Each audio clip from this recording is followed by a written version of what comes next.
Hello dear students, आज इस video में हम लोग फिर से बातचीत करने वाले हैं क्लास 12th फिज़िक्स का चैप्टर नंबर 3 गाउस का नियम। इससे पहले हमने आपको कल चैप्टर 3 का ही वीडियो नंबर 1 यानी पार्ट 1 आपको प्रोवाइड किया था, जिसके अंतर्गत हमने आपसे डिस्कस किया था फ्लक्स क्या होता है। उसके बाद हमने बात की थी क्षेत्रफल सदिश क्या होता है। उसके बाद हमने विद्युत फ्लक्स के बारे में बातचीत किया था। ठीक है, तो इन 3 पॉइंट्स पे हमने कल आपसे डिस्कस किया था। उन्हीं तीनों पॉइंट्स के डिस्कस करने के बाद आज हम विद्युत फ्लक्स के बारे में और भी चीज़ें जानने की कोशिश करेंगे और कुछ न्यूमेरिकल्स भी हम सॉल्व करेंगे, ताकि आपको जो भी समस्या या डाउट आ रहा हो वो थोड़ा सा कंफर्म हो सके। ठीक है, तो स्टार्ट करते हैं। तो आज हम कुछ केसेस देखेंगे, कुछ स्थितियां देखेंगे। विद्युत फ्लक्स के बारे में थोड़ा सा हम आपको जो कल पढ़ाया था उसके बारे में बातचीत कर लेते हैं। कल हमने आपको विद्युत क्षेत्रफल सदिश के बारे में बातचीत किया था कि यदि आपका पृष्ठ कैसा भी हो तो जो क्षेत्रफल सदिश होता है वो पृष्ठ के लंबवत, जो क्षेत्रफल सदिश होता है, जो एरिया वेक्टर होता है, वो पृष्ठ के लंबवत बाहर की तरफ लिया जाता है। और इस तरफ यदि यूनिट वेक्टर एन कैप को भी कंसिडर किया जाए तो इसका जो नेट एरिया वेक्टर आएगा वो आ जाएगा area vector A into N cap. A क्या होगा? एरिया वेक्टर ए क्या है यहाँ पे? ए है एरिया वेक्टर का मैग्नीट्यूड और एन कैप क्या है? उस डायरेक्शन में एकांक सदिश। तो ये जो भी आपका प्लेन होगा, यदि ये प्लेन आपका सर्कल है तो सर्कल का आप एरिया लेंगे, और उस जिस भी डायरेक्शन में आप एरिया वेक्टर होगा उस दिशा में यूनिट वेक्टर लगाएंगे। यदि एरिया वेक्टर एक्स एक्सिस में होगा तो एन कैप के स्थान पर आप आई कैप लिखेंगे। एरिया वेक्टर यदि आपका प्लस वाई एक्स के डायरेक्शन में होगा तो उस केसेस में आप एरिया वेक्टर के साथ, उसके मैग्नीट्यूड के साथ आप जे कैप का इस्तेमाल करेंगे। और यदि area vector plus Z axis के डायरेक्शन में होगा तो उस समय आप एरिया वेक्टर के मैग्नीट्यूड के साथ के कैप का इस्तेमाल करेंगे। और जब पता नहीं है उस केसेस में हमने एन कैप मान लिया है। ठीक है, और हमने आपसे ये एरिया वेक्टर के बारे में बातचीत किया था कि यदि आकृति आपकी कैसी भी हो, यदि आकृति प्लेन है, कोई प्लेन सरफेस है, तो इस केसेज में इसका जो भी एरिया होगा, जो भी इसका एरिया होगा, mod of A equal to यदि ए है तो इसका जो एरिया वेक्टर होगा ये पृष्ठ के लंबवत हमेशा बाहर की तरफ लेते हैं। पृष्ठ के लंबवत बाहर की तरफ एरिया वेक्टर माना जाता है, पृष्ठ के लंबवत अंदर की तरफ वाला नहीं कंसिडर किया जाता है। इसका जो वैल्यू आएगा वो ए इंटू एन कैप आ जाएगा, ए इंटू एन कैप आएगा। ठीक है, तो इन सब चीज़ों के बारे में हम कल बात किया था। और मैंने आपको फ्लक्स के बारे में भी बताया था कि यदि आपका पृष्ठ कैसा भी हो, चाहे प्लेन हो या फिर किसी भी तरह का हो, उसके लिए जो फ्लक्स होगा वो डिफ़ाइन है। जो फ्लक्स डिफ़ाइन किया गया था वो ये था कि किसी भी पृष्ठ से जो विद्युत फ्लक्स होगा, ये आपका विद्युत क्षेत्र की तीव्रता है, इस तरह से जो दिखाई दे रहा है। ठीक है, जिसे हम फ्लक्स लाइंस कहेंगे। ये एरिया वेक्टर है आपका, जो पृष्ठ के लंबवत बाहर की तरफ है।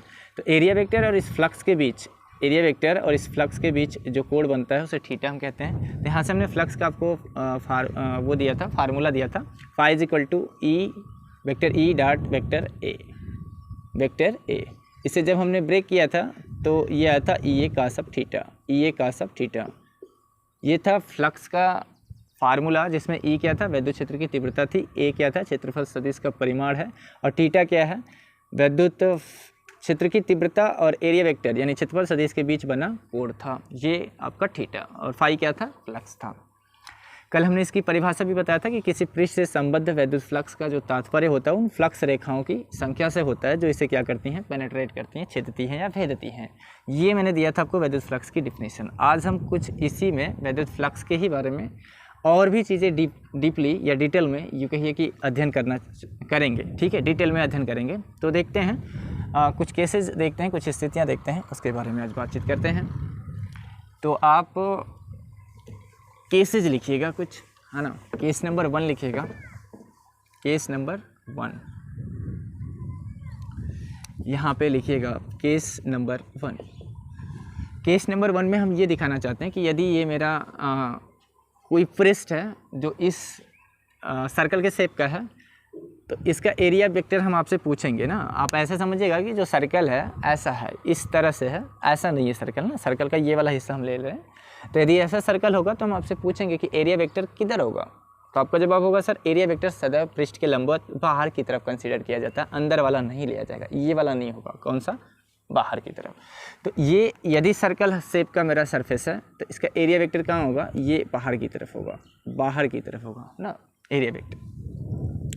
यदि फ्लक्स लाइंस इस एरिया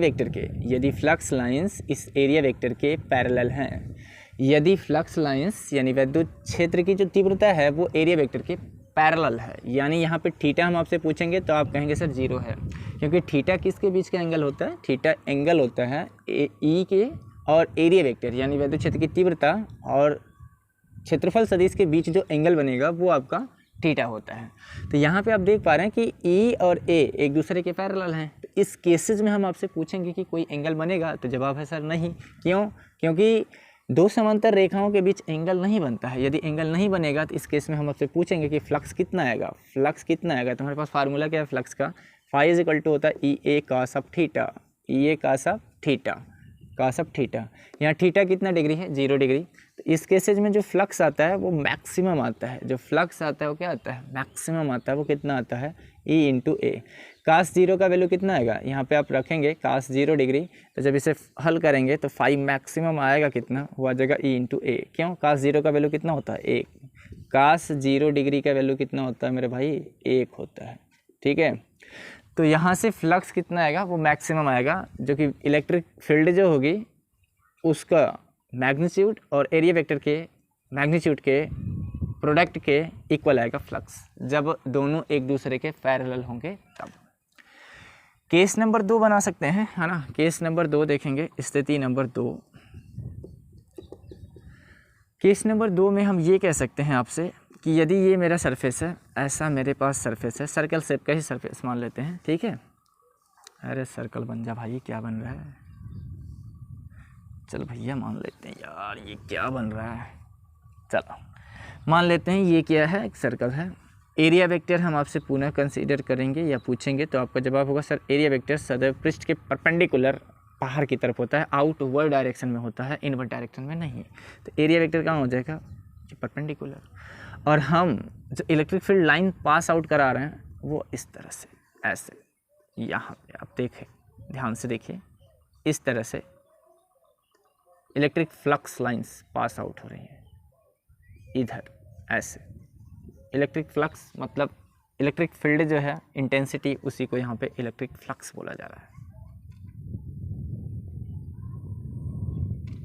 ठीक है, अब हम पुनः आपसे पूछेंगे कि हमें थीटा बताइए। तो थीटा किसके बीच का एंगल होता है? पहले आप हमें यही बताइए।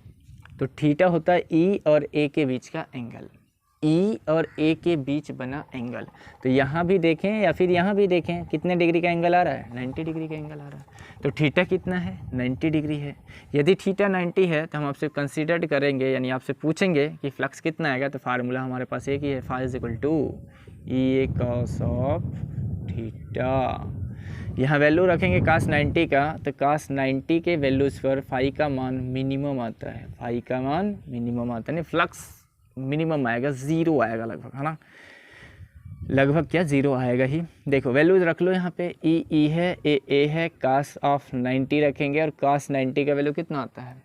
0 होता है। तो फाई कितना आएगा? मिनिमम आएगा, यानी 0 आएगा।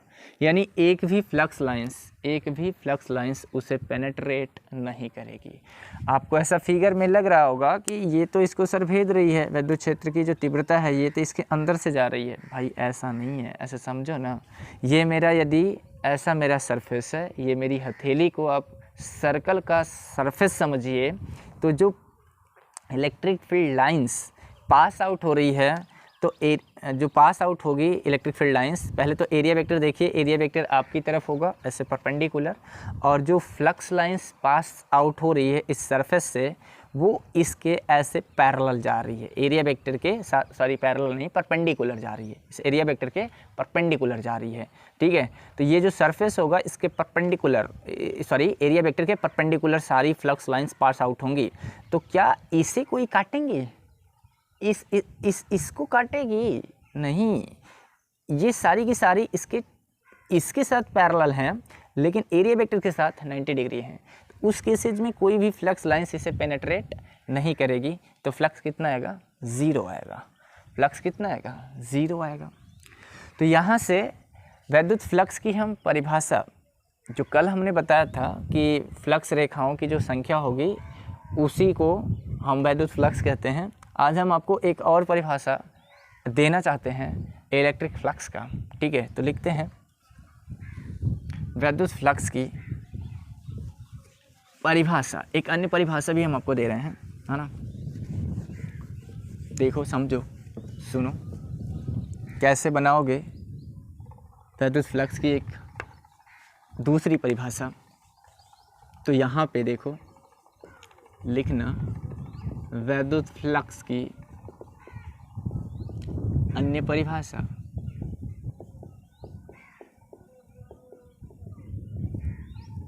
इसे कैसे बनाएंगे अब? तो हमारे पास होता क्या है, फाई इज इक्वल टू होता है ई ए कॉस ऑफ थीटा होता है। यदि हम इसे वेक्टर फॉर्म में लिखें तो वेक्टर ई डॉट वेक्टर क्या हो जाएगा, ए, ठीक है। Phi is equal to vector E dot vector A. तो इसे कैसे डिफाइन करोगे आप, है ना, कैसे परिभाषित करोगे? तो इसके लिए मैं एक इलेक्ट्रिक फील्ड लाइन्स आपको दिखा रहा हूँ, इधर दिखा देता ताकि मैं यहाँ परिभाषा लिख पाऊँगा। यूनिफॉर्म इलेक्ट्रिक फील्ड दिखा रहा हूँ, है ना, यूनिफॉर्म इलेक्ट्रिक फील्ड इस तरह से दिखा रहा हूँ, जिसको मैं फ्लक्स लाइंस बोलूँगा। इस फ्लक्स लाइंस के अंदर मैं कोई प्लेन सरफेस ले रहा हूँ, कोई सा प्लेन सरफेस ऐसे, ठीक है। ये आपका फ्लक्स लाइंस है इधर। अब एरिया वेक्टर हम आपसे पूछेंगे कि इस वाले सरफेस के लिए ए बी सी डी, यहाँ पे 4 सरफेस दिखाई दे रहे हैं, इस ए बी सरफेस के लिए एरिया वेक्टर बताइए। यदि ये पृष्ठ के अंदर ऐसे रखा है, ठीक है, इस तरह से, तो एरिया वेक्टर कहाँ होगा, पृष्ठ के लंबवत बाहर की तरफ। एरिया वेक्टर कहाँ होगा, पृष्ठ के लंबवत बाहर की तरफ। अब यहाँ से यदि देखें तो यहाँ जो एंगल बन रहा है ना, चूँकि ये टिल्टेड है, थोड़ा सा टेढ़ा है, तो एरिया वेक्टर भी क्या होगा, थोड़ा सा टेढ़ा होगा। भाई ये थोड़ा सा बेंड है ना, तो पृष्ठ के लंबवत ही होगा एरिया वेक्टर, बट ये शेप जो मेरा है ये टेढ़ा है, तो ये भी थोड़ा सा क्या होगा, टेढ़ा ही होगा। तो यहाँ से आप देख पा रहे हैं कि जो एंगल बनेगा, यदि उसे हम थीटा कह दें, ई और ए के बीच जो भी एंगल बन रहा है वो थीटा बन रहा है फिलहाल के लिए। तो कैसे डिफाइन करेंगे कि एक समान वैद्युत क्षेत्र में स्थित किसी पृष्ठ से संबद्ध या किसी पृष्ठ से गुजरने वाला वैद्युत फ्लक्स। फिर से समझो, एक समान वैद्युत क्षेत्र में स्थित किसी समतल पृष्ठ से गुजरने वाला वैद्युत फ्लक्स का मान वैद्युत क्षेत्र की तीव्रता तथा क्षेत्रफल सदिश के अदिश गुणन के बराबर होता है। एक बार फिर से याद कराता हूँ, फिर से समझो मैंने क्या क्या इसमें किया है। मैंने यूनिफॉर्म इलेक्ट्रिक फील्ड लिया है, तो मैं कह रहा हूँ कि एक समान वैद्युत क्षेत्र में स्थित किसी समतल पृष्ठ से गुजरने वाला फ्लक्स वैद्युत क्षेत्र की तीव्रता एवं क्षेत्रफल सदिश के अदिश गुणन के बराबर होता है। अदिश गुणन, क्योंकि डॉट प्रोडक्ट को क्या कहते हैं, स्केलर प्रोडक्ट यानी अदिश गुणन कहते हैं, और क्रॉस प्रोडक्ट को सदिश गुणन कहते हैं। तो इसी वजह से हम अदिश गुणन इस्तेमाल कर रहे हैं। आई होप कि आपको परिभाषा अच्छे से याद हुई होगी, तो मैं इसे लिख रहा हूँ यहाँ पे। देखिए, एक समान परिभाषा लिखते हैं इसका, एक समान वैद्युत क्षेत्र में स्थित किसी समतल पृष्ठ से एक समान वैद्युत क्षेत्र में स्थित किसी समतल पृष्ठ से गुजरने वाला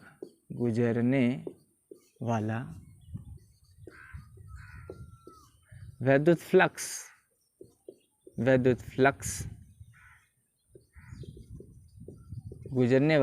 फ्लक्स का मान या वैद्युत फ्लक्स वैद्युत क्षेत्र की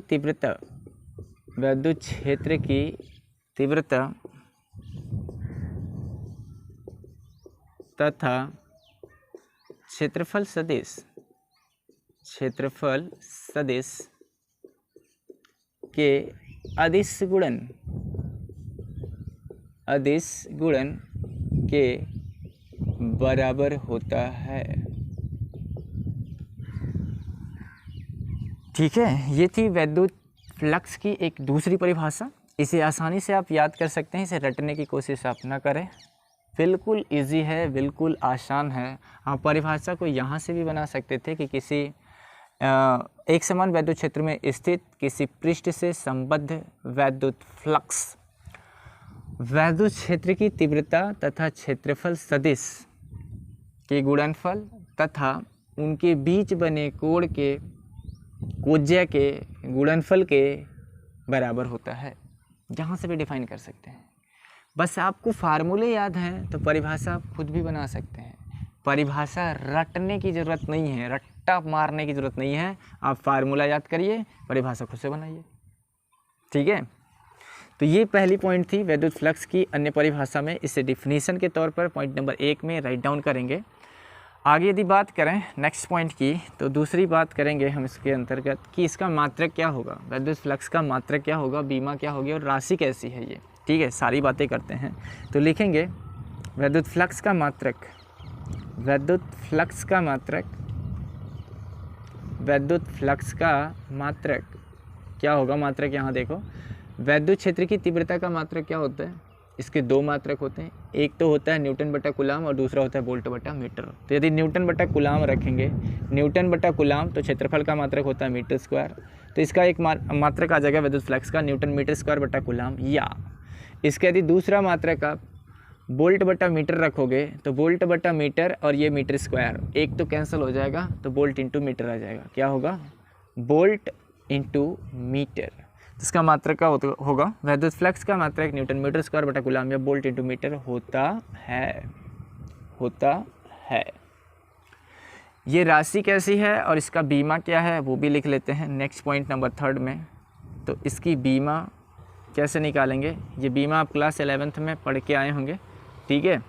इसकी बीमा देखिए, तो ई की बीमा कैसे निकालेंगे, तो ई की बीमा निकालेंगे F/Q से, क्योंकि वैद्युत क्षेत्र की तीव्रता क्या होती है, बल बटा के आवेश, यहाँ से डिफाइन है।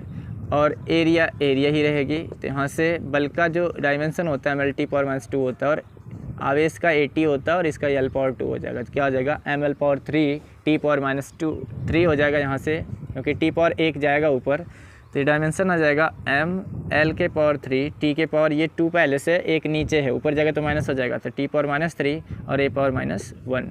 तो इसकी बीमा mL/3 T⁻3 A⁻1 होती है तथा यह एक अदिश राशि है। कौन, वैद्युत फ्लक्स अदिश राशि है। कैसी राशि है, अदिश राशि है। तो ये कुछ पॉइंट्स थे वैद्युत फ्लक्स के बारे में। हम इसमें और भी चीज़ें आपको इंक्लूड करके देना चाहते हैं जो कि स्पेशल पॉइंट के अंतर्गत होगा। तो आप इसी में कुछ नोट करके ये स्पेशल पॉइंट्स करके लिखिएगा। चीज़ों को इरेज कर देते हैं, ठीक है। देखिए, तो कुछ चीज़ें और लिख लेते हैं इसी के बारे में नोट करके, है ना। पॉइंट नंबर 1 लिखेंगे नोट में।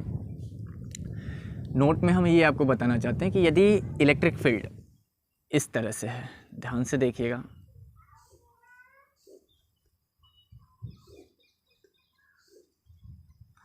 तो आप देख पा रहे होंगे फिगर में कि ये जो इलेक्ट्रिक फील्ड हमने ड्रा किया है, इलेक्ट्रिक फील्ड लाइंस को, ये एक समान नहीं है।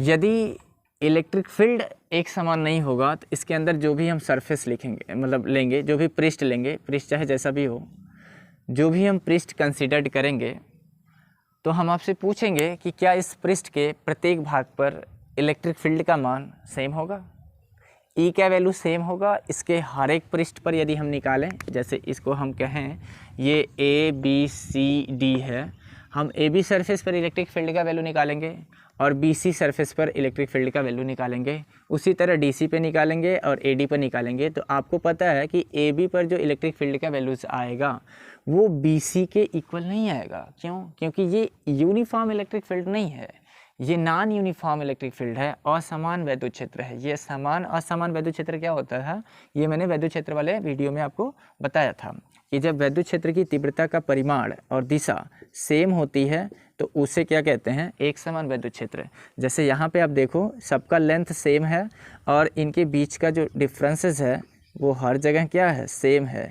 यदि इनके बीच का परिमाण है ना, बीच का यदि परिमाण, शायद ये ज़्यादा लग रहा है फिर भी आप समझो, मतलब मेन मकसद यही यही होता है, मेन मतलब यही होता है कि उनके बीच की जो गैपिंग हो वो प्रत्येक पॉइंट पर, किसी भी पॉइंट पे आप निकाल लो, वो सेम आनी चाहिए और उनका जो डायरेक्शन होना चाहिए वो सेम आना चाहिए, तभी वो उसको कहा जाएगा एक समान वैद्युत क्षेत्र। यदि इन दोनों में से कोई एक बदल जाता है, डायरेक्शन सेम रहे बट दिशा बदल जाए, तो ये भी नॉन यूनिफॉर्म इलेक्ट्रिक फील्ड के अंतर्गत आएगा। तो यहाँ पर आप देख पा रहे हैं ये दो बल रेखाएँ जो कि काफ़ी पास पास हैं और यहाँ पर दूर दूर हैं, तो ये एक समान वैद्युत क्षेत्र नहीं है। यदि वैद्युत क्षेत्र एक समान नहीं है तो पृष्ठ के प्रत्येक बिंदु पर इलेक्ट्रिक फील्ड का जो मान होगा वो भी सेम नहीं होगा, वैद्युत क्षेत्र की तीव्रता का जो मान होगा वो समान नहीं होगा। पॉइंट नंबर 1 में इस बात को हम डिस्कस करेंगे। और दूसरी बात हम ये करेंगे कि यदि मेरा पृष्ठ इलेक्ट्रिक फील्ड के अंदर, यदि इलेक्ट्रिक फील्ड के अंदर जो हम सरफेस ले रहे हैं, यदि वो प्लेन सरफेस ना हो, यदि वो प्लेन सरफेस ना हो लाइक दिस, ऐसा कोई सरफेस हो, तो उस केसेज में इस पृष्ठ पर जो एरिया वेक्टर का डायरेक्शन होगा वो सेम नहीं होने वाला है, वो सब अलग अलग होगा। यदि पृष्ठ समतल नहीं है तो उस केसेज में एरिया वेक्टर का जो डायरेक्शन होगा अलग अलग भाग पर अलग अलग होगा, है ना। अलग अलग पृष्ठ पर एरिया वेक्टर क्या होगा, अलग अलग। कब, जब हमारा पृष्ठ समतल नहीं होगा तब के केस में क्षेत्रफल सदिश की दिशा भिन्न भिन्न भागों पर भिन्न भिन्न होगी या अलग अलग स्थानों पे अलग अलग होगी। तो ये कुछ बातें हैं जिसे आपको गौर से इसमें समझना है, लिखना है, ताकि वो यदि आपसे ये ऑप्शनल में पूछे कि यदि पृष्ठ समतल नहीं है बल्कि वक्राकार है तो क्या क्षेत्रफल सदिश की दिशा प्रत्येक स्थान पे समान होगी, जवाब होगा नहीं, जवाब होगा नहीं। तो इन दोनों बातों को लिखते हैं पॉइंट कर करके। पॉइंट नंबर 1 में नोट में पॉइंट नंबर 1 करेंगे। पहला कि यदि वैद्युत क्षेत्र, इसे इरेज कर देते हैं, इसे हटा देते हैं। यदि वैद्युत क्षेत्र समान न हो तो पृष्ठ के प्रत्येक भाग पर ई का मान, ई बोले तो वैद्युत क्षेत्र की तीव्रता का परिमाण जो होगा, ई का मान भिन्न भिन्न होगा या अलग अलग होगा, भिन्न भिन्न होगा, ठीक है। दूसरा, यदि वैद्युत क्षेत्र के भीतर पृष्ठ समतल न हो तो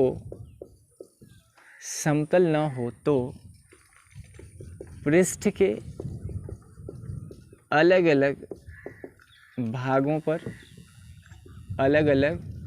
भागों पर क्षेत्रफल सदिश की दिशा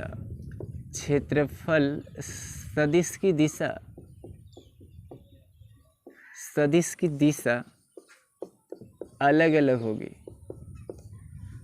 दिशा अलग अलग होगी या भिन्न भिन्न होगी। बात समझ पा रहे हैं ना। यदि ऐसा कोई सरफेस हमने ले लिया और यहाँ पे हम पूछेंगे, इलेक्ट्रिक फील्ड ऐसे ही मान लीजिए है, इसके अंदर ऐसा सरफेस रख दिया गया है, तो एरिया वेक्टर हमेशा पृष्ठ के लंबवत बाहर की तरफ ही होगा, ये बात तो ध्रुव सत्य है। लेकिन यहाँ वाले सरफेस के लिए एरिया वेक्टर पूछेंगे तो ये इस तरफ होगा, यहाँ वाले के लिए पूछेंगे तो पृष्ठ के परपेंडिकुलर ही लेना है, तो अब लो एरिया वेक्टर उधर हो जाएगा। इसके लिए पूछेंगे तो लो इधर हो जाएगा, इसके लिए पूछेंगे तो पृष्ठ के परपेंडिकुलर यहाँ है, इसके लिए कहीं और होगा ऐसे। तो आप देख पा रहे हैं कि एरिया वेक्टर प्लेन सरफेसेस नहीं है तो उसके अलग अलग भागों से अलग अलग एरिया वेक्टर का डायरेक्शन आ रहा है, ठीक है। अच्छा जी, और बातें करते हैं इसी में, है ना। इसी में और चीज़ें हम आपको देते हैं। थर्ड पॉइंट के अंतर्गत हम आपसे यदि पूछें कि जो वैद्युत फ्लक्स है वो क्वांटिटी कैसी है, अलग अलग है। तो जाहिर सी बात है वैद्युत फ्लक्स यदि अदिश राशि है और मेरे पास जो पृष्ठ है यदि वो प्लेन नहीं है बल्कि वो किसी अलग किस्म का है ना, टेढ़ा मेढ़ा वक्राकार शेप का यदि सरफेस है तो फ्लक्स अलग अलग भागों से अलग अलग आएगा। लेकिन यदि नेट फ्लक्स निकालना होगा तो सारे फ्लक्सों को क्या करेंगे, ऐड कर देंगे, तो नेट फ्लक्स क्या होगा, मिल जाएगा। तो तीसरे पॉइंट में लिखते हैं कि यदि वैद्युत फ्लक्स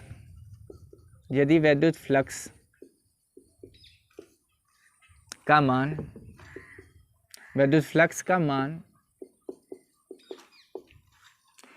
अलग अलग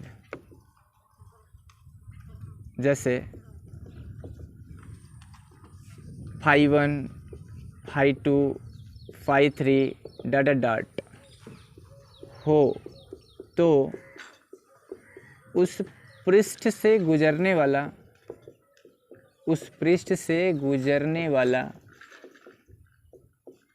नेट फ्लक्स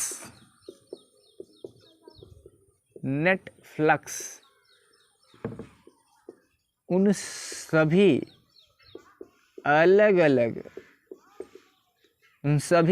अलग फ्लक्सों के बीजीय योग के बराबर होता है। बीजीय योग के बराबर होता है। बीजीय योग का मतलब क्या होता है, एल्जेब्रिक सम का मतलब होता है कि यदि कोई क्वांटिटी स्केलर है तब उसे आसानी से जैसे अंकों को जोड़ा जाता है वैसे उसे भी जोड़ा जा सकता है। यदि वो वेक्टर होती है तब उसे नहीं जोड़ा जा सकता है सिंपली अंकों की तरह, है ना। तो यानी फाई नेट यदि हमें निकालना है तो उस केस में फाई नेट आएगा φ1 प्लस φ2 प्लस φ3 प्लस डॉट। ये तब इस्तेमाल करेंगे जब सरफेस प्लेन नहीं होगा और अलग अलग स्थानों से फ्लक्स अलग अलग आएगा। यहाँ से मान लीजिए फ्लक्स φ1 आता है, यहाँ से φ2 आता है, ऐसे जितने भी फ्लक्स आप निकाल रहे हैं सब डिफरेंट आ रहे हैं। उस केस में सारे फ्लक्सों को सारे फ्लक्सों को ऐड करके नेट फ्लक्स हम निकाल पाएंगे फाई नेट के सहारा से, ठीक है, यानी एल्जेब्रिक सम कर गए। अच्छा जी, इसके बाद यदि हम बातचीत करें कि नेट फ्लक्स तो मान लीजिए इस तरह से हम निकाल लेंगे। यदि सवाल में ऐसा हो कि वो हमसे ये जानने की कोशिश करे क्वेश्चन के दौरान कि क्या फ्लक्स का मान किन किन स्थितियों में पॉजिटिव, किन किन स्थितियों में निगेटिव और किन किन स्थितियों में ज़ीरो हो सकता है, तो उसके बारे में भी बात करते हैं। तो इसे इरेज करते हैं। नेक्स्ट पॉइंट करते हैं, पॉइंट नंबर 3 शायद हमने किया था, चौथा लिख लेते हैं कि वैद्युत फ्लक्स का मान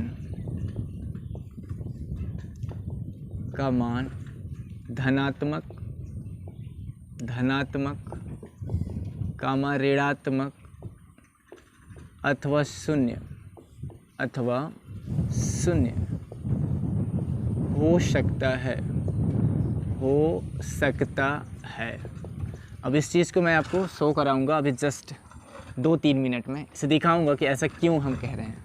नेक्स्ट पॉइंट लिखिए, जब वैद्युत बल रेखाएं या वैद्युत फ्लक्स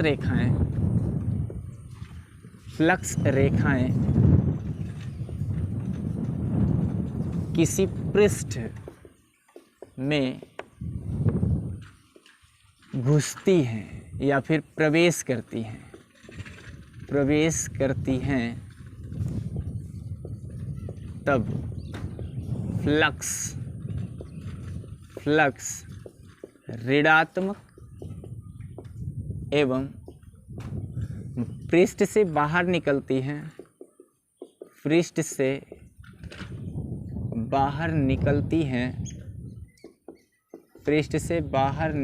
हैं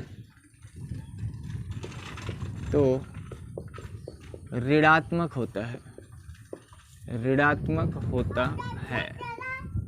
मतलब मोटे शब्दों में समझो कि यदि आपका पृष्ठ है तो इससे जो भी विद्युत बल रेखाएं हैं या विद्युत फ्लक्स रेखाएं यदि ये पृष्ठ के अंदर ऐसे एंट्री कर रही हैं, ऐसे इसकी तरफ घुस रही हैं, इसमें एंट्री कर रही हैं, तो उस केसेस में फ्लक्स क्या होगा, निगेटिव लिया जाएगा, फाई निगेटिव होगा, फाई क्या होगा, निगेटिव। और यदि यही सरफेस है, इससे फ्लक्स रेखाएं कहाँ जा रही हैं, बाहर की तरफ से, कहाँ जा रही हैं, बाहर की तरफ, तो उस समय फ्लक्स क्या होगा, पॉजिटिव, फ्लक्स क्या होगा, पॉजिटिव। ऐसा क्यों, इस चीज़ को हम अभी दिखाते हैं आपको, ठीक है। तो ये जो पांचवा और चौथा और पांचवा मैंने पॉइंट्स लिखा है, इसे हम शो कराते हैं आपको एक फिगर के माध्यम से, ताकि ये बात आपको समझ में आए कि ये रियलिटी में ऐसा होता है या फिर झूठ है ना। देखते हैं, तो देखो, समझो। तो इसके लिए मैं एक सिलेंडर बना रहा हूँ, है ना। मैं एक क्या बना रहा हूँ, एक सिलेंडर बना रहा हूँ। सिलेंडर मतलब बेलन बना रहा हूँ यार, एक लेटा हुआ बेलन, है ना, ऐसा एक बेलन, समझो, ये एक सिलेंडर, ठीक है। सुनो, ये एक क्या है, सिलेंडर है। इस सिलेंडर के 3 हिस्सों पर, या यूँ कहिए इसके जितने भी कर्व सरफेस एरिया हैं, वहाँ मैं कंसीडर करूँगा फ्लक्स का वैल्यूज़। तो हम इसे मान लेते हैं A, इसे मान देते हैं B पॉइंट्स, और यहाँ पे कोई पॉइंट ले लेते हैं, लेट सपोज C। हम A पॉइंट्स, B पॉइंट्स और C पॉइंट्स पे फ्लक्स कंसीडर करेंगे, और आपको हम दिखाएंगे कि क्या फ्लक्स का मान रियलिटी में पॉजिटिव, नेगेटिव या जीरो होता है, या फिर यहाँ पर झूठी कहा गया है, ठीक है। और क्या जहाँ विद्युत बल रेखाएं किसी पृष्ठ के अंदर प्रवेश करती हैं, वहाँ पे फ्लक्स नेगेटिव क्यों होता है, और यदि निकलती हैं तो पॉजिटिव क्यों होता है। तो समझिएगा जी, यहाँ पे पहले वाले सरफेस पर जो वक्र पृष्ठ है, इसे गौर से समझिएगा। इसे आप ऐसे समझिएगा, मेरी हथेली को ध्यान से देखिए। मैं इसको ऐसे सिलेंडर का जो ये सरफेस है, ये ऐसे है इधर की तरफ। तो एरिया वेक्टर हम आपसे पूछेंगे कि एरिया वेक्टर किधर होगा, तो आपका जवाब होगा सर एरिया वेक्टर इस सरफेस के परपेंडिकुलर बाहर की तरफ होगा, यानी इधर की तरफ होगा। तो इस ए पॉइंट्स पर एरिया वेक्टर पूछा जाएगा तो किधर होगा, एरिया वेक्टर होगा इस पृष्ठ के लंबवत बाहर की तरफ, ये एरिया वेक्टर हो जाएगा। और हम यहाँ से इलेक्ट्रिक फील्ड लाइंस या फिर फ्लक्स लाइंस इसके अंदर ऐसे एंट्री करा रहे हैं, ऐसे जो मैं दिखा रहा हूँ ये फ्लक्स लाइंस हैं, ठीक है। ऐसे फ्लक्स लाइन इसके अंदर एंट्री कर रही है। यदि इसके अंदर एंट्री करेंगी तो जाहिर सी बात है, यदि एंट्री करेंगी तो निकलेंगी भी, है ना भाई, जाएंगी तो निकलेंगी भी। तो ऐसा थोड़ा है कि इसके अंदर ही रह जाएंगे हैं। यदि पाइप में पानी भर देंगे, पाइप में पानी भरेंगे तो पानी क्या होगा, पाइप में ही अटक जाएगा, पानी तो निकलेगा। देखो, तो यहाँ से एरिया वेक्टर कहाँ हो गया, पृष्ठ के परपेंडिकुलर बाहर की तरफ, यानी लंबवत बाहर की तरफ। तो ए पॉइंट्स पर हम आपसे पूछेंगे, पॉइंट नंबर ए पर, यानी बिंदु ए पर विद्युत फ्लक्स निकालना चाहते हैं, विद्युत फ्लक्स। तो विद्युत फ्लक्स निकालने के लिए आपको पता है कि हमें फ्लक्स जब ज्ञात करते हैं तो हमें ज़रूरत पड़ती है ई की, ए की और थीटा की। थीटा क्या होता है, ई और ए के बीच बना एंगल। यहाँ आप देख पा रहे हैं कि जो फ्लक्स लाइंस हैं वो अंदर की तरफ हैं, यानी उनकी जो दिशा है वो इधर है। फ्लक्स लाइंस की जो डायरेक्शन है वो किधर है, इस तरफ, यानी पूर्व दिशा में है। और जो एरिया वेक्टर है उसकी जो डायरेक्शंस है, उसकी जो दिशा है वो कहाँ पे है, वो पश्चिम की तरफ है। तो यहाँ पे एरिया वेक्टर को दिखाएं तो एरिया वेक्टर यहाँ पे है। अब हम आपसे पूछेंगे कि इलेक्ट्रिक फील्ड या इलेक्ट्रिक फ्लक्स जो है और जो एरिया वेक्टर है इसके बीच एंगल कितना बन रहा है। तो आप कहेंगे सर जी यहाँ पे जो एंगल बन रहा है वो कितना होगा, 180 डिग्री होगा, 180 डिग्री होगा। कुछ के दिमाग में ख्याल आएगा कि एरिया वेक्टर क्यों नहीं अंदर ले लिए सर जी, एरिया वेक्टर क्यों नहीं ऐसे ले लिए, एरिया वेक्टर नीचे भी तो ले सकते थे। अरे भाई, मैंने बताया ना कि सिलेंडर का जो ये वक्र पृष्ठ है वो कैसे है, वो ऐसे है। तो यदि ऐसे होगा तो पृष्ठ तो यहाँ ना है यार, इसके हिसाब से एरिया वेक्टर किधर होगा, एरिया वेक्टर तो पृष्ठ के लंबवत बाहर की तरफ इधर ही होगा, ऊपर तो हो नहीं सकता। यदि ये सरफेस ऐसा होता तब ना एरिया वेक्टर ऊपर होता, यदि ऐसे होता तो एरिया वेक्टर नीचे होता, यदि ये सरफेस इधर की तरफ होता तो एरिया वेक्टर उधर की तरफ होता। तो ये सरफेस ऐसा है, सिलेंडर का ये कर्व सरफेस ऐसा है, इसी वजह से एरिया वेक्टर अंदर नहीं होगा, नहीं ऊपर नहीं नीचे, बल्कि किधर होगा, इधर की तरफ होगा, पश्चिम की तरफ। तो एरिया वेक्टर पश्चिम की तरफ है और इलेक्ट्रिक फील्ड लाइंस या फिर इलेक्ट्रिक फ्लक्स लाइंस जो हैं वो पूरब की तरफ हैं। तो इन दोनों के बीच एंगल कितना है, क्योंकि ई और ए के बीच का ही एंगल हम खोजते हैं। तो यहाँ पे एक स्ट्रेट लाइन मिल रही है जिसकी वजह से इनके बीच एंगल कितना बन रहा है, 180 का बन रहा है। ठीक है, अब ऐसे भी समझ सकते हैं कि यहाँ पर हम ए दिखाए हैं, ई भी इधर ही जा सकता है, तो एक उधर जा रहा है, दूसरा इधर आ रहा है, और क्षेत्रफल को एज ए वेक्टर क्वांटिटी यहाँ पे हम कंसीडर कर रहे हैं, तो दोनों के बीच एंगल कितना आएगा, 180 डिग्री का आएगा। यदि एंगल 180 डिग्री का आ रहा है तो हम आपसे फ्लक्स पूछेंगे कि बताइए फ्लक्स क्या आएगा, पॉजिटिव या निगेटिव। तो आपके पास फार्मूला क्या है, एक ही तो फार्मूला है, phi is equal to E A cos of theta, E A cos of theta. Theta कितना है 180, तो यहाँ रखेंगे ई ए कास 180, कास 180। ये कहाँ पे निकाल रहे हैं, ए पॉइंट पे निकाल रहे हैं। ठीक है, तो कास 180 का वैल्यू कितना होता है, कास 90 प्लस 90 माइनस साइन 90 यानी -1 आएगा। तो यहाँ पे आप देख पा रहे हैं कि ओवरऑल जो फ्लक्स आ रहा है ए पॉइंट्स पर वो आ रहा है ई ए, माइनस का ई ए आ रहा है। तो ये पॉजिटिव है कि निगेटिव है, निगेटिव है। क्या आ रहा है, निगेटिव।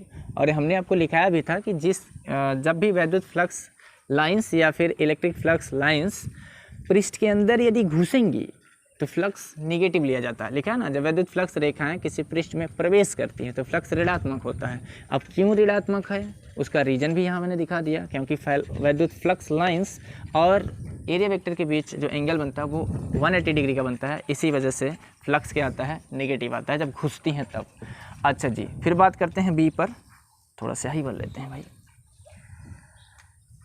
देखो बी पर कैसे निकालोगे एरिया वेक्टर, उसके बारे में बातचीत करते हैं।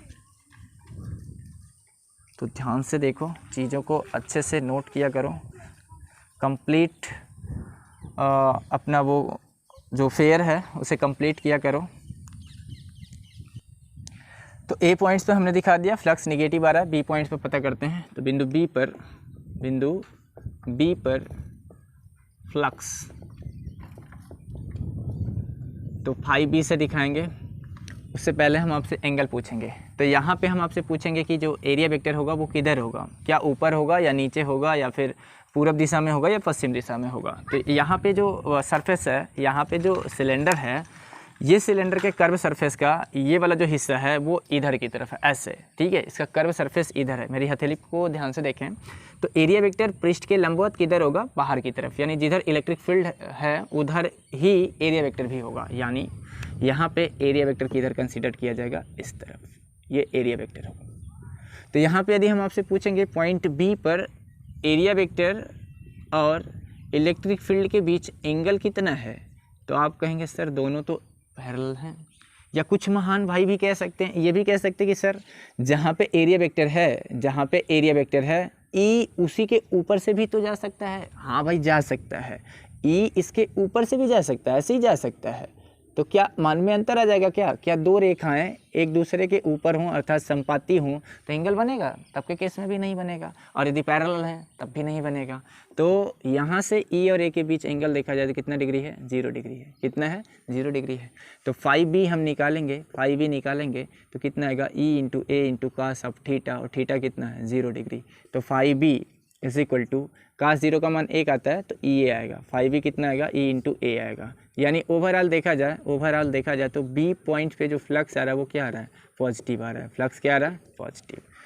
उसी तरह यदि सी पॉइंट्स पे हम कंसीडर करें, पॉइंट नंबर सी पर या बिंदु सी पर हम फ्लक्स कंसीडर करें, तो बिंदु सी पर फ्लक्स कैसे निकालेंगे वो देखते हैं। सी पर फ्लक्स देखो, तो सी पर फ्लक्स निकालने से पहले हमें ये कंसीडर करना पड़ेगा कि किधर होगा एरिया वेक्टर। बार बार हमें एरिया वेक्टर लेना है। तो हमारा जो सिलेंडर है यदि इसे आप सिलेंडर समझ पा रहे हो, इसे बेलन मानो, तो एरिया वेक्टर कहाँ होगा, ये इसका सरफेस होगा, कर्व सरफेस। तो एरिया वेक्टर इसके परपेंडिकुलर होगा बाहर की तरफ, नीचे वाला लेना नहीं है। तो एरिया वेक्टर होगा इसके परपेंडिकुलर कहाँ, बाहर की तरफ। यानी एरिया वेक्टर हो गया इधर ए। और इलेक्ट्रिक फील्ड लाइंस कहाँ हैं, तो इलेक्ट्रिक फील्ड लाइंस ऐसे ही तो जा रही हैं, इलेक्ट्रिक फील्ड लाइंस कहाँ जा रही हैं, इस तरफ जा रही हैं। तो एरिया वेक्टर और इलेक्ट्रिक फील्ड के बीच जो एंगल बन रहा है वो कितना है, 90 डिग्री है। कितना है, 90 डिग्री है। तो यानी कर्व सरफेस वाले एरिया पे यदि हम देखें पॉइंट सी पर, तो इनका जो फिगर ड्रा करें यदि एरिया वेक्टर और इलेक्ट्रिक फील्ड फ्लक्स लाइंस के बीच में, तो वो थीटा कितना देगा, 90 डिग्री देगा। थीटा कितना देगा, 90 डिग्री देगा। तो फ्लक्स कितना आएगा 8 पॉइंट सी पर, तो हमारे पास फार्मूला है phi is equal to E A cos of theta, और थीटा कितना है 90, और कास 90 का वैल्यू क्या होता है 0। तो सी पॉइंट्स पे फ्लक्स कितना आएगा, 0। तो इसीलिए मैंने आपको लिखाया था पॉइंट नंबर 4 में कि फ्लक्स का मान धनात्मक भी हो सकता है, ऋणात्मक भी हो सकता है और शून्य भी हो सकता है। उसको हकीकत में आपको दिखाया भी यहाँ पे कि फ्लक्स पॉजिटिव भी आ रहा है, नेगेटिव भी आ रहा है और 0 भी आ रहा है, ठीक है।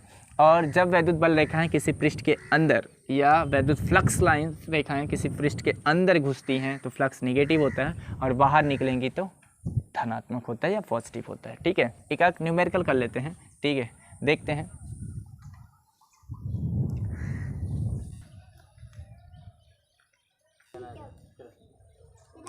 तो क्वेश्चन देखते हैं, जैसा कि बोर्ड पे लिखा है, एक बेलनाकार पृष्ठ जिसके अनुप्रस्थ काट की त्रिज्या r है। तो एक सिलेंडर बनाते हैं, कह रहा है इसका जो रेडियस है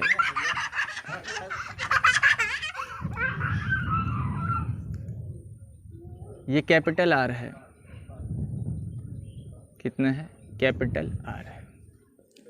एक समान वैद्युत क्षेत्र E में स्थित है। इसे कहाँ रखा गया है, एक यूनिफॉर्म इलेक्ट्रिक फील्ड होगा वहाँ पे इसे रखा गया है ऐसे।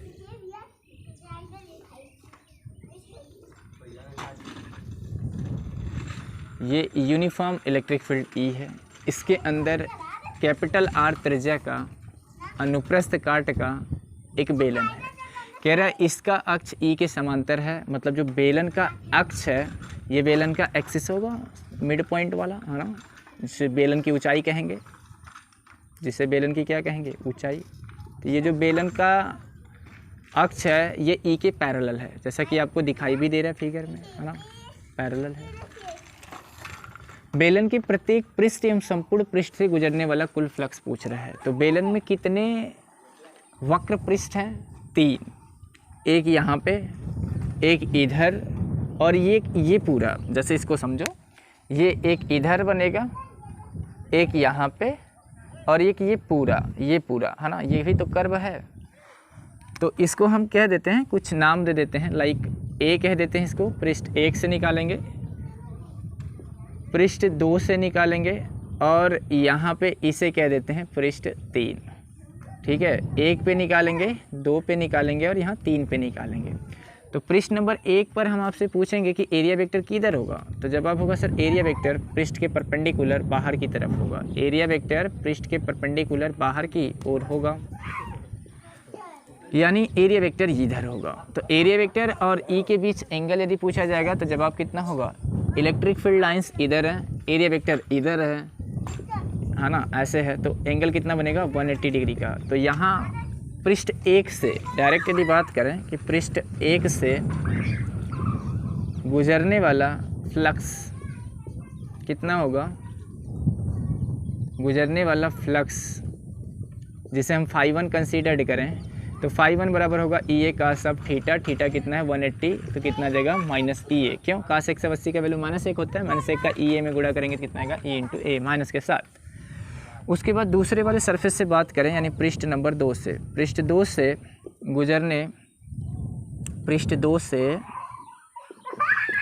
गुजरने वाला फ्लक्स φ2 की बात करें, तो यहाँ पे एरिया वेक्टर किधर होगा, पृष्ठ के परपेंडिकुलर बाहर की तरफ, पृष्ठ के लंबवत कहाँ होगा, बाहर की तरफ, यानी ये एरिया वेक्टर हो गया। अब इस एरिया वेक्टर और ई के बीच एंगल पूछा जाएगा, तो दोनों एक दूसरे के पैरेलल हैं, तो थीटा कितना होगा 0। तो यहाँ पे क्या निकालेंगे, ई ए कास ऑफ थीटा, यानी कास कितना 0, कास 0 का वैल्यू कितना होगा 1 होगा, तो φ2 कितना आ जाएगा ई ए, ठीक है। हाँ, मात्रक की ज़रूरत आपको ज़रूर पड़ेगी, यहाँ पे मात्रक आप लिख लिया करिएगा, है ना, क्या, volt into metre, volt into metre, volt into metre. बात करें तीसरे पृष्ठ से, पृष्ठ 3 से गुजरने वाला फ्लक्स जिसे हम φ3 यदि कहें, तो फाई बराबर यहाँ पे एरिया वेक्टर पृष्ठ के परपेंडिकुलर कहाँ होगा, बाहर की तरफ होगा। तो तीसरे वक्र पृष्ठ से गुजरने वाला जो फ्लक्स होगा वहाँ पे एरिया वेक्टर और इलेक्ट्रिक फील्ड के बीच जो एंगल बनेगा वो 90 डिग्री आएगा। तो कितना होगा, ई ए cos ऑफ 90, cos 90 का वैल्यू कितना होता है 0। तो पूरा फ्लक्स कितना आ जाएगा 0। तो प्रत्येक पृष्ठ से जो फ्लक्स आ रहा है वो आ रहा है माइनस ई ए, दूसरे से आ रहा है ई ए और तीसरे से आ रहा है 0। और उसके बाद उसने पूछा है कि संपूर्ण पृष्ठ से गुजरने वाला कुल फ्लक्स बताइए। तो नेट यदि निकालेंगे पूरे सरफेस से, अच्छा कुछ ये भी कहेंगे कि सर यहाँ से भी निकालिए ना, यहाँ वाले सरफेस से निकालिए, जो ये वक्र सरफेस बना है यहाँ से भी तो निकाल सकते हैं। अरे मेरे भाई ये कहीं से भी निकाल, ये पूरा का पूरा क्या है, कर्व ही तो है, चाहे इधर का ले चाहे इधर का ले, सब तो क्या है, एक ही ना कर्व है, एक ही कर्व सरफेस है, चाहे ऊपर का कंसिडर करें चाहे नीचे का।